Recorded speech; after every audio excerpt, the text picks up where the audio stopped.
السلام علیکم۔ ناول مسافر عشق، اس قلم مایا خان، قسط نمبر 96 اور 97۔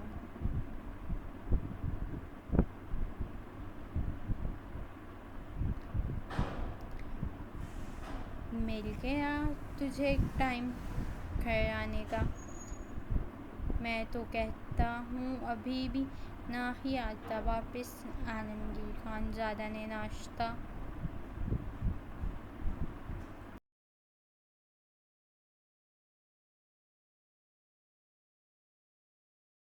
کرتے ڈائننگ روم میں داخل ہوتے شاہ زین کو دیکھتے کہا، جس کے پیچھے ہی سرخ جوڑا پہنے، سرخ ٹماٹر چہرے کے ساتھ، سر پہ اچھے سے دوپٹہ لیے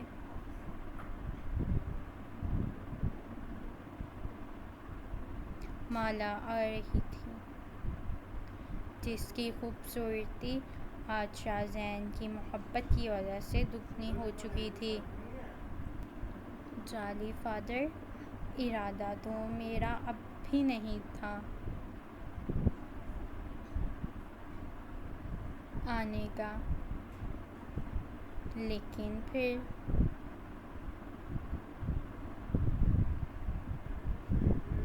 سوچا میری شکل دیکھے بغیر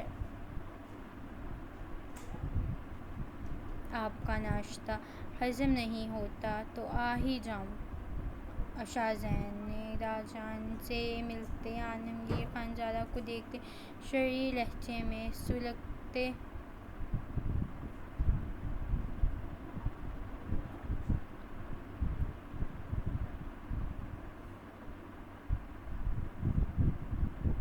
کہا، جبکہ راحیلہ بیگم اور کلثوم بیگم اٹھتے مالا کو اپنے ساتھ لگاتیں، اس کی اور شاہ زین کی خوشیوں کی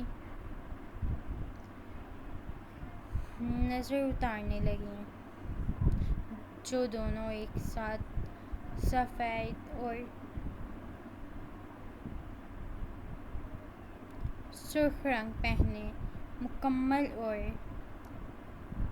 بہترین لگ رہے تھے۔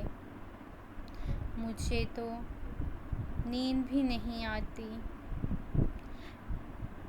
تیری منحوس شکل دیکھے بغیر، تو پھر کل رات کو کیوں خیال نہیں آیا تجھے؟ عالمگیر خان زادہ، جو پہلے ہی اس پر طبع تھا کہ اس کے چہرے کی خوشی اور چمک دیکھتے ہمیشہ خوش رہنے کی دل میں دعا کرتے،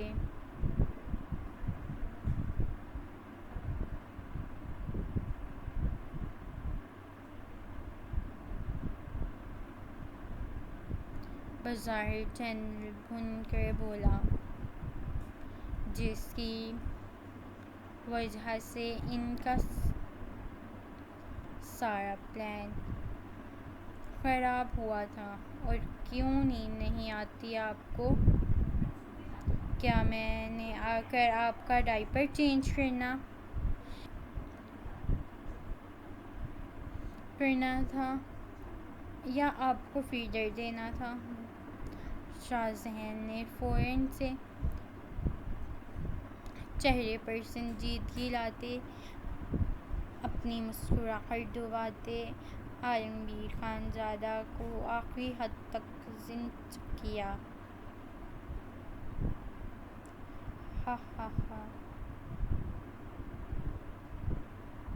کیا تو نے زیدان کا ڈائپر پہننا شروع کر دیا ہے؟ مصطفیٰ خان، جو شاہ زین کا جواب سنتے ہی قہقہہ لگا اٹھے تھے کہ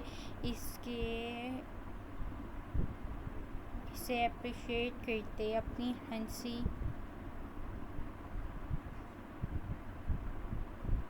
دو باتیں عالمگیر خان زادہ کو مزید تنگ کرنے لگی۔ ٹیبل پر موجود سب افراد ہی دھیما دھیما مسکرا رہے تھے، کیونکہ عالمگیر خان زادہ کم ہی کسی کی بات کے نیچے آتا تھا۔ اول کیا مطلب، 2 نمبر اولاد تو اور بابا جان، آپ لوگ ابھی تک ڈائپر لگاتے ہیں، جو آپ لوگوں کو نہیں پتا کہ ڈائپر بچے لگاتے ہیں۔ خوبصورت 6 پیک نوجوان نہیں، ویسے آپس کی بات ہے، ایسا کیا مسئلہ ہے آپ لوگوں کو کہ آپ کو ڈائپر لگانا پڑتا ہے؟ عالمگیر خان زادہ کہاں کسی سے کم تھا، اس لیے فوراً سے ان کی بات ان لوگوں پر لوٹاتے ان دونوں کو سرخ کر گیا۔ مصطفیٰ خان تو باقاعدہ اس کے ساتھ بیٹھے ہی اس کی کمر پر مکہ جھڑ گئے۔ سب اب کی بار کھل کر مسکرائے۔ کوئی کہہ رہا تھا کہ میں نہیں شرماتی، اور یہاں آواز ہی بند ہو گئی ہے۔ فرسٹ نائٹ کے بعد شازمہ اپنی گود میں موجود عریش کو دیکھتے مالا کے کان میں سرگوشی کرتے کہا، جو کب سے خاموش بیٹھی تھی، شازین کے ساتھ تھوڑا تھوڑا کھانا کھا رہی تھی۔ جانی اکیلے میں ملی، پھر بتاؤں گی کہ بولتی بند ہے کہ ایک مزید کھل گئی ہے۔ مالا نے فوراً سے اپنی شرم کو ایک سائیڈ کرتے بے شرمی سے جواب دیا، جس پر شازمہ مسکراتی نفی میں سر ہلا گئی۔ دادا جان اپنے سب گھر والوں کو دل میں اپنے سب گھر والوں کو مسکراتے دیکھ ان کی خوشیوں کی دعا کرنے لگے۔ دونوں حویلیوں والوں نے ناشتہ اپنے اپنے گھر ہی کرنا تھا۔ عرصی میری جان، زمان جو ایک ضروری کال سننے واپس کمرے میں آیا ہی تھا کہ عرصم جو بیڈ پر لیٹا کے ایک دم کنارے پر آتے نیچے زمین پر گر چکا تھا۔ زمان یہ منظر دیکھتے چیختے ہوئے ایک ہی لمحے میں اس تک پہنچا، لیکن تب تک عرصم نیچے گر چکا تھا۔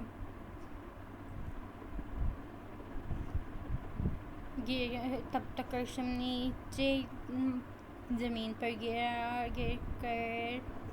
گرا اونچا اونچا رو رہا تھا۔ اس کا سر سیدھا نیچے لگا تھا، جس کی وجہ سے سائیڈ سے خون بھی نکل رہا تھا۔ عرصم، بابا کی جان چپ بس بابا کا پیارا بچہ، زمان اسے گود میں لیتے اس کا خون دیکھتے خود بھی بمشکل سنبھلتے فوراً سے اسے لیتے نیچے کی طرف بڑھا۔ زمان، کیا ہوا عرصم کو مجھے دکھائیں۔ زمان عرصم کو اپنے ساتھ لے گیا۔ ابھی نیچے آیا ہی تھا کہ اس کے اتنا رونے پر جمیل ایک دم مسکان سے بات کرتی اس کی طرف بڑھی، لیکن زمان اسے پکڑنے کی کوشش کرنے لگی، لیکن وہ فوراً سے اسے کچھ بھی بتائے بغیر لاؤنج کے بیرونی دروازے کی طرف بڑھا۔ زمان، مجھے دکھائیں کیا ہوا عرصم کو۔ یہ خون۔ جمیل اپنی حالت کی پرواہ کیے بغیر زمان کے پیچھے بھاگی، مسلسل بول رہی تھی، اس کی جان جا رہی تھی۔ اپنے بیٹے کو اس طرح روتے دیکھ جمیل، تم ایک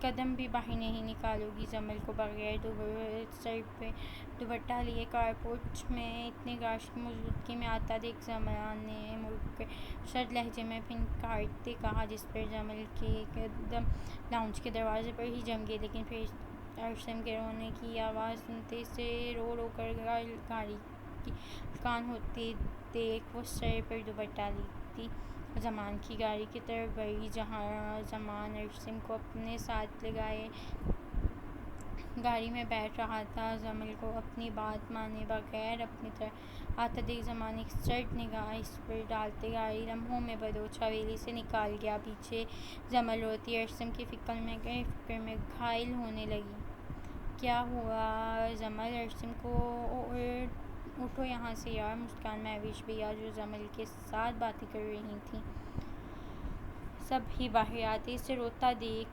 پریشانی سے بولی، آپی وہ زمان۔ ارسم زمل مسکان کے سینے سے لگتی روتے ہوئے بولی، اس کا دل بیٹھا جا رہا تھا۔ ارسم بار بار ارسم کا رونا اور خون یاد کرتے۔ وہ ایک ماں تھی جو تڑپ رہی تھی اپنے بیٹی کی تکلیف محسوس کرتے۔ کچھ نہیں ہوا میری جان، ارسم کو لالا اس سے لے کر گئے ہیں نا، بس ابھی آ جائیں گے تھوڑی دیر تک۔ مسکان دل میں ارسم کے لیے دعا کرتی زمل کو حوصلہ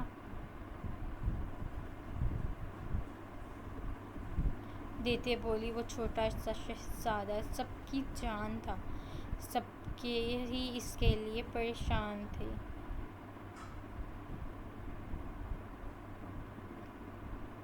آپی وہ مجھے ساتھ نہیں لے کر گئی۔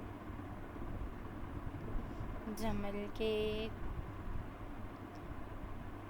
تو آنسو ہی بند نہیں ہو رہے تھے۔ اچھا اندر چلو، ابھی لالا آ جائیں گے واپس۔ مسکان اسے اپنے ساتھ لگاتے اندر کی طرف بڑھی، آپ کو اتنی فکر کرنے کی ضرورت نہیں ہے، چوٹ زیادہ گہری نہیں ہے،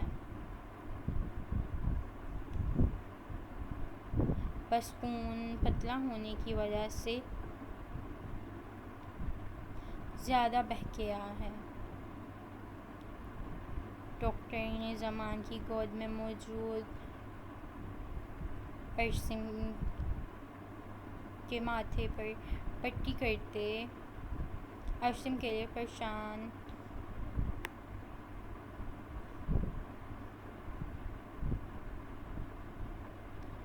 ہوتے دیکھتے کہا، جو ایک بھرپور سمجھدار نوجوان ہوتے ہوئے بھی اپنے بچے کے رونے سے ہلکان ہوا پڑا تھا۔ یہ کیوں رو رہا ہے ابھی تک ڈاکٹر؟ اسے کہیں اور تو چوٹ نہیں لگی؟ زمان ابھی تک ارسم کو روتے دیکھ پریشانی سے بولا،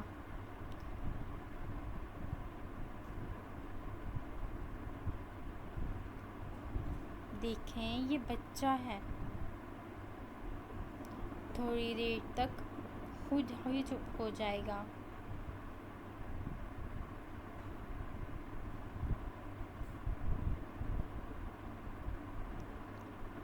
آپ بے فکر ہوتے گھر جائیں۔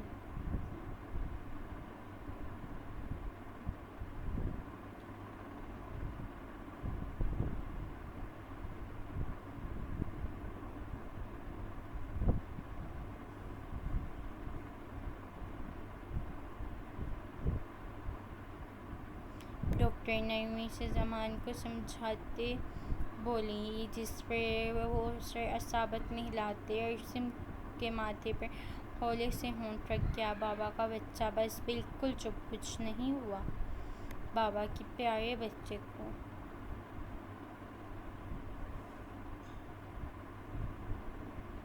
زمان ڈاکٹر کے روم سے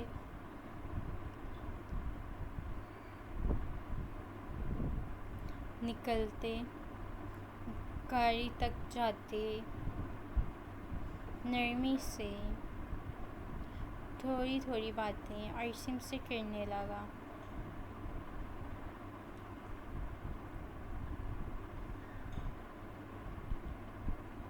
جو اب تھوڑا تھوڑا چپ ہوتے اپنے بابا کے سینے سے لگے سسکیاں بڑھ رہا تھا۔ زمان عاصم کی روز بڑھتی شکل دیکھتے اسے ساتھ لگائے نرمی سے سہلاتے، اس پر آیت الکرسی پڑھتے پھونک مارنے لگا، جسے نظر بہت جلدی لگ جاتی تھی۔ وہ زیدان کی نسبت تھوڑا ہیلدی تھا اور اپنی ہنسمکھ طبیعت کی وجہ سے جلد ہی نظر لگوا لیتا تھا۔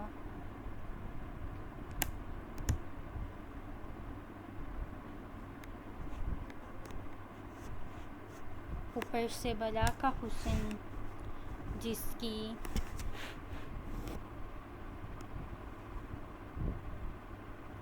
وجہ سے اکثر زمان اس پر آیت پڑھ کر پھونک مارتا رہتا۔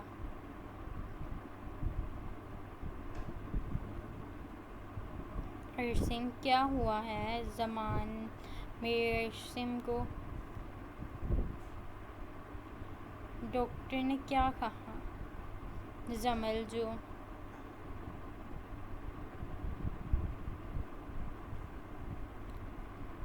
زمان کے جانے کے بعد مسلسل رو رہی تھی کہ اسے آتے دیکھ فوراً سے اس کی طرف بڑھتے اس کی گود سے عاصم کو لینے کی کوشش کرتے بولی، کچھ نہیں ہوا میرے بیٹے کو، اور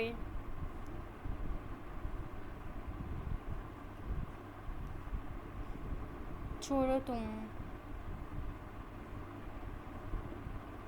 کرو بس باتیں جن کی وجہ سے تم نے اسے اکیلے چھوڑتے نیچے آئی تھی۔ زمان جمل کا ہاتھ بری طرح سے جھٹکتے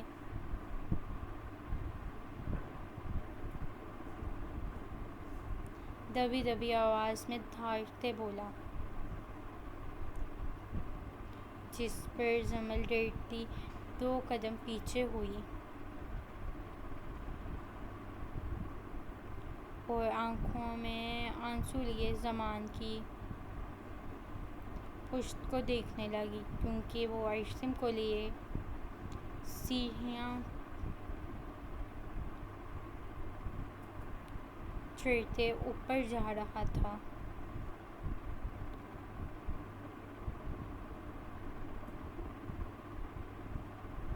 عاصم اب خاموش تھا،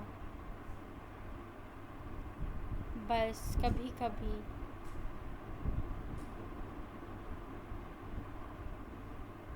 اپنے باپ کے سینے میں چھپے سسکیاں لے رہا تھا۔ زمان عاصم کو لیے یہ دکھائے تو مجھے اس سے زیادہ تو نہیں لگی، میرا خون خشک ہو رہا ہے۔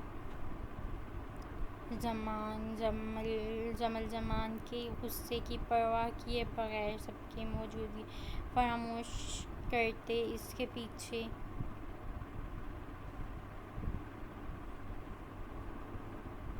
بھاگتی بولی، جبکہ زمان کچھ بھی جواب دیے بغیر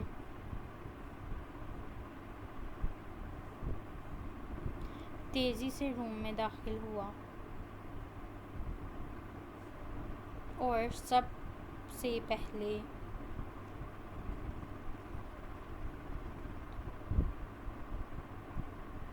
جاتے عاصم کو بیبی کوٹ میں ڈالا، جو تقریباً